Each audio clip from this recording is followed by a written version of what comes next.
shadows are fake, this creates a ripple effect. It causes people to start questioning the shadows on the wall. You can't have that. So that's why it's important to have censorship. That's why it's important to deplatform people. That's why you have woke politics, DEI, because it's an enforcement mechanism. Yeah, I mean, it is pretty hard. You know, it's not easy being an independent podcaster if you have a big platform, because you're not always the most loved by the mainstream media. And they'll figure out how to eventually. But I think that's very human, actually. I think the incentives are quite understandable from a human perspective. Look, if you look at the system, no one's really in charge and no one's a villain. They just grow up in the system. And everyone's protecting their incentives. Exactly. That's kind of what I mean. I'm like, yeah, human nature is to protect one's incentives. And, you know, the media didn't like Mark Zuckerberg and Facebook because 70-80% of ad revenue went to Google and Facebook. So they had a bit of a war. So I kind of get it. People are trying to protect what's theirs. And disruption causes people to, I guess, panic a little bit, but makes sense.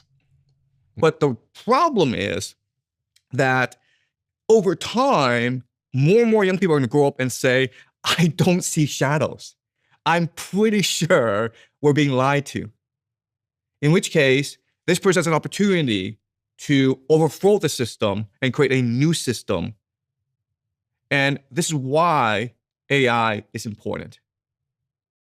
But we currently believe this one. We currently believe in this structure. It's really difficult, I think, for the average person listening now to accept the fact that they have believed a bunch of fundamental ideas and stories that everything they care about is sat upon. But I mean, if you read the book Sapiens and understood that humans got here because we had a remarkable ability to believe in stories that maybe the orangutan could not believe. It couldn't believe in money and governments and religions and all these kinds of things. It makes perfect sense that, yeah, there's really foundational stories we are accepting, and that's what's brought us here today. That's what keeps me from running out on the street without my clothes on or doing other illicit activities, is I'm held in place by a set of stories that I've accepted, and they are stacked one upon the other to make me believe that everything I'm seeing and accepting is valid. But, you know, I guess the question becomes, am I okay with this reality? And what's stopping us from creating our own reality that benefits everyone? Is that possible? Well, in theory, it's possible. But as you point out, there are certain people who are happy with the system and want to maintain the system. And that's why we're going to wars around the world. Because it's not just a war between different nation states. It's also a war for the fundamental nature of reality. You have the bankers versus the tech bros, right? That's what we're seeing in the world right now, where for the longest time, Wall Street has controlled America. But now with the Trump revolution, you have Palantir. You have people like Larry Ellison, Peter Thiel, Sam Altman, who want to create Operation Stargate, which gives them complete control over people's imagination. You can knock it over now. Okay. And that thing will come down eventually, because that is just the fundamental fact of human history. Everything, no matter how stable it seems in the beginning, it all comes crashing down eventually. Eventually. Cyclically. Yes. Ray Dalio talks about the cycles through history and how sort of predictable they are and how frequent they are. Is there a frequency to the rise and fall of these, I guess, perceived realities or empires, as he calls it? Yeah, so they say empires last around 200 years. And so we are now in the twilight of the American Empire. And what we know is that when empires decline, it's always for the same reasons. And it's always because of too much debt, too much corruption, too much inequality. And we're seeing that in America today. And the other thing that we know is you can't actually stop the decline of empires. So Oswald Spengler, who is a German theoretician, he argues that we are human beings and we have natural life cycles because we're organisms. Well, societies are the same way, where empires, they will be born, they'll rise, and they'll die. And it's a good thing because that's what allows for constant human innovation. Do you think that will happen in my lifetime? I'm 30 years old, 33 years old.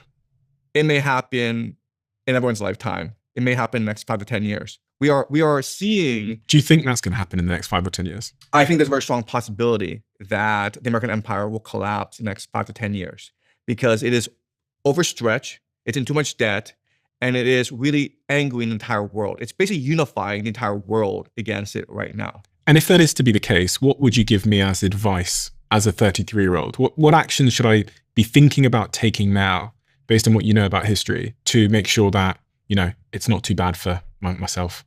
I guess I'm asking this question in light of you predicting that there might be a collapse of the sort of Western or the American empire.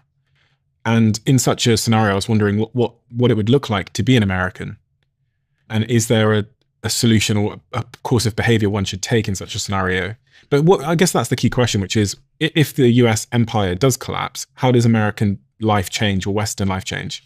Okay, so one theory that's very important to understand is something called Hermetic philosophy. And Hermetic philosophy is what underpins Plato's Allegory of the Cave. Mm-hmm. And Hermetic philosophy comes from Egypt. And it has certain principles, but its main principle is that reality is energy, it's vibrations. Okay, so we think of it as material, but material is a consequence of energy, mm-hmm. right? So what this means is that reality is consciousness itself. Mm-hmm. So our thoughts are what's real. Our bodies are just vehicles to experience the world around us, but they're not real. When we die, our souls return to the source and we come back again. And we're here primarily in order to experience things we cannot experience in the spiritual world, because in the spiritual world, it's not material. Mm-hmm. Okay? So what's really important is to appreciate that every one of us is part of the source. And so if we think about the totality of things, we can only become despondent. We can only give up hope. But if we think about how individually we can become a better person and how we can impact the people around us, then that becomes reflected onto the reality itself, because we're just part of God itself, right? So the idea is as above, so below, as below, so above, meaning that we are each and every one of us fractals of God. Mm-hmm. So if we choose to be a good person, this makes the world a better place. If we choose to be a bad person, it also makes the world a worse place. So it's not really about how can I stop these wars from happening, because you cannot. It's not really about where can I put my money to generate more income, because that's not going to happen. It's really about how do I live my life to the fullest? How do I become a much more creative individual that brings goodness to the people around me? And if you do that, you're changing the world every day for the better. That's a nice message. That's a very nice message. And I agree. And it's really interesting. I've spoken to a couple of physicists now who say similar things regarding about consciousness, and it really has stuck with me. A lot of things people say, you know, sometimes because I learn so much doing this that I forget them, but this idea that that we're all part of the same consciousness, and that I think someone said to me, a physicist said to me that it's almost like consciousness divided into lots of little pieces, so that that's right, fractals, so that it could experience the world or view the world. Exactly. And I found that to be a really compelling idea. Weirdly, I was thinking about this the other day. I was in a European country and I was driving in a taxi and I looked out the window and you had all of these like tourists just stood at the edge of the water, all just like looking up and looking around. And I just, for a second, thought of them as like little pieces of consciousness exploring the world, because they were like looking up and looking around and looking at mountains and looking at the ocean and looking at the floor. And it dawned on me for a second that might just be consciousness is manifestation for sort of, I guess, exploration. It's which is a really interesting idea. I don't necessarily know what it means, but it does create a lot of empathy. So one area that you might want to explore is the Kabbalah. So what's this Kabbalah thing? Right, it's what they call the tree of life. And in the tree of life, it's what I'm trying to say is that it's a certain dynamic in the world that governs all human affairs. And this dynamic is thesis, antithesis, synthesis. So God is the will to bestow, creates Adam Kadmon, who is the will to receive. And then Kadmon has to abandon God thus destroying the world, but eventually, because the world is destroyed, and then Kenmon and his descendants, us, recognize the folly of our ways and beg God for forgiveness, and this will redeem the world, repair the world. And if you think about it, okay, this is what underpins a lot of actions that is happening in the Middle East, where the Israelis are doing what they're doing because they're trying to force the hand of God. Meaning that, okay, if Israel is committing all these atrocities in the Middle East, it's committing all these wars, eventually the world will have to punish the Israelis, right? There'll be war between the world and Israel. And Israel will be humbled. But once Israel is humbled, everyone in Israel recognize the folly of his or her arrogance, hubris, and then will beg God for forgiveness. And once that moment happens, when all people in Israel at the same time beg God for deliverance and for forgiveness, the world will end and will return to paradise. That's literally what they believe.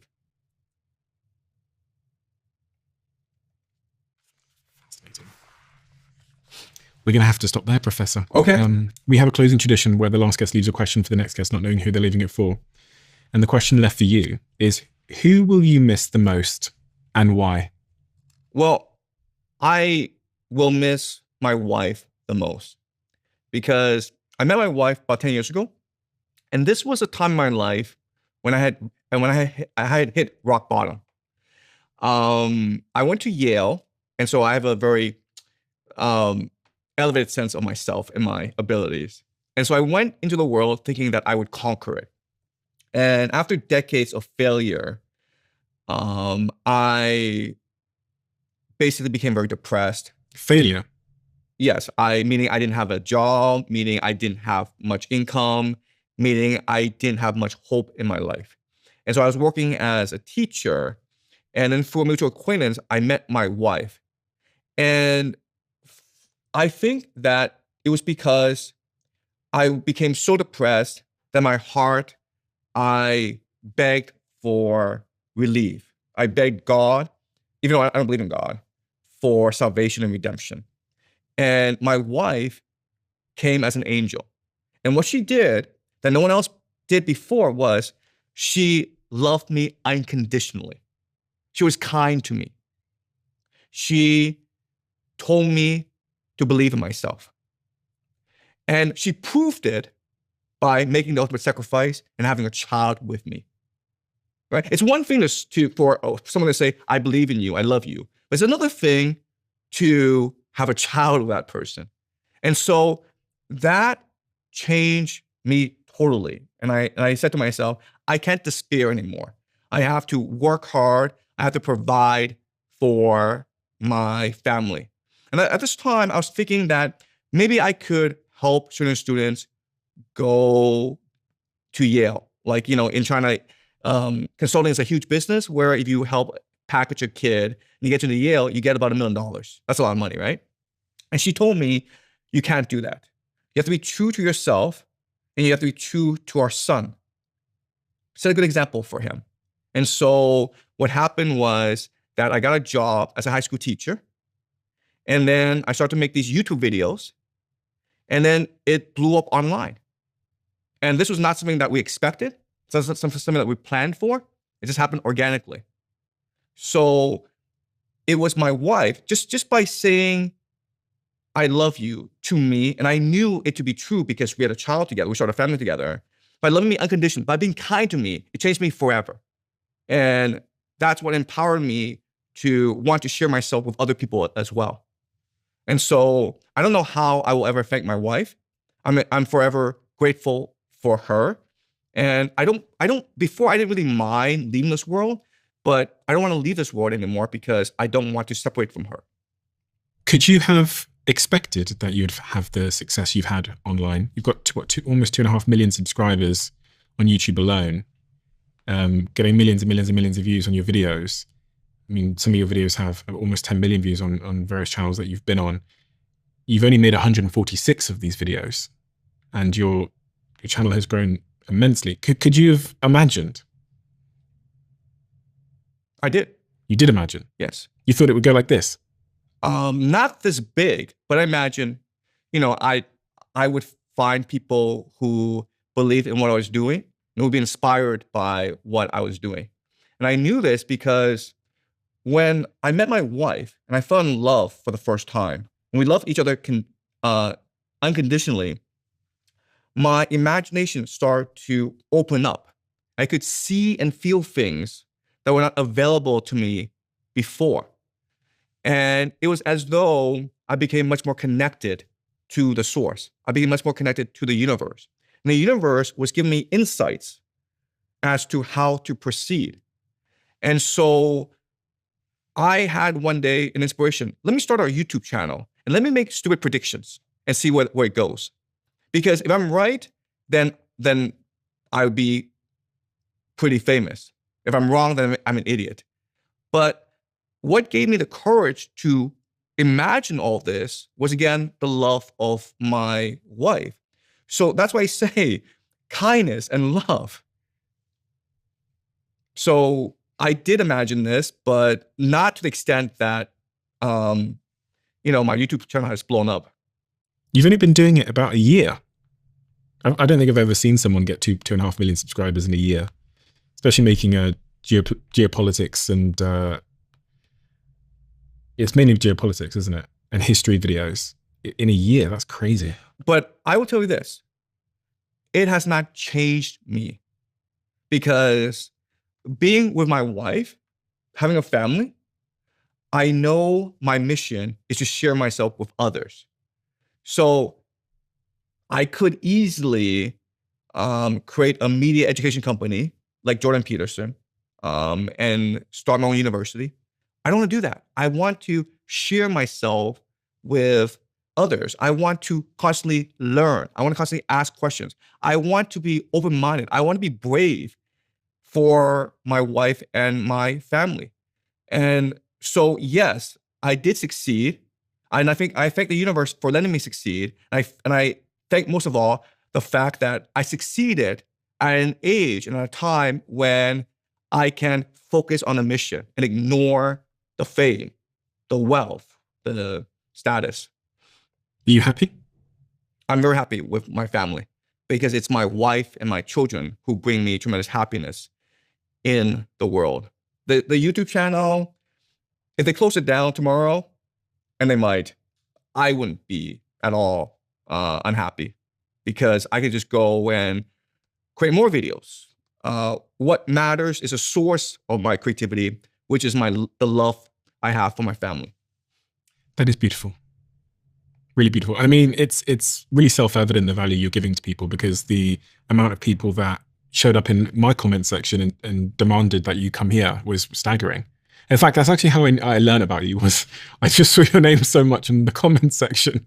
So I was like, who's this guy? And I went on YouTube and looked around, and then I found these videos, and then I got served them because I clicked on them, and then I went down the rabbit hole like everything else. Just to warn you, yeah, I am a polarizing figure. Oh, so some people really love me, but some people also really it doesn't hate matter. me. Listen, I sit here with people really regardless of that stuff, and I think that's important and quite rare. So I've sat with Kamala Harris or Ivanka Trump or Gavin Newsom or Michelle Obama, and for me it's really about the pursuit of truth rather than being captured too much by all the blocks that we have on the table. So thank you for doing what you do, because you're demystifying and you're giving a perspective to the world. And I think one of the things you do that really has compelled people is you're able to break things down in visual ways that allow people like me, who aren't the best when it comes to books and textbooks and weren't necessarily very good in school, to understand concepts in a simpler way, and really to bring them to life in ways that make them actionable and relevant to our lives. And so long may you carry on doing that. And that's a central message that I hope people understand. Like, everyone has capacity to learn the truth for himself or herself. It's only a question of desire and will. Thank you. Thank you. YouTube have this new crazy algorithm where they know exactly what video you would like to watch next based on AI and all of your viewing behavior. And the algorithm says that this video is the perfect video for you. It's different for everybody looking right now. Check this video out, and I bet you might love it.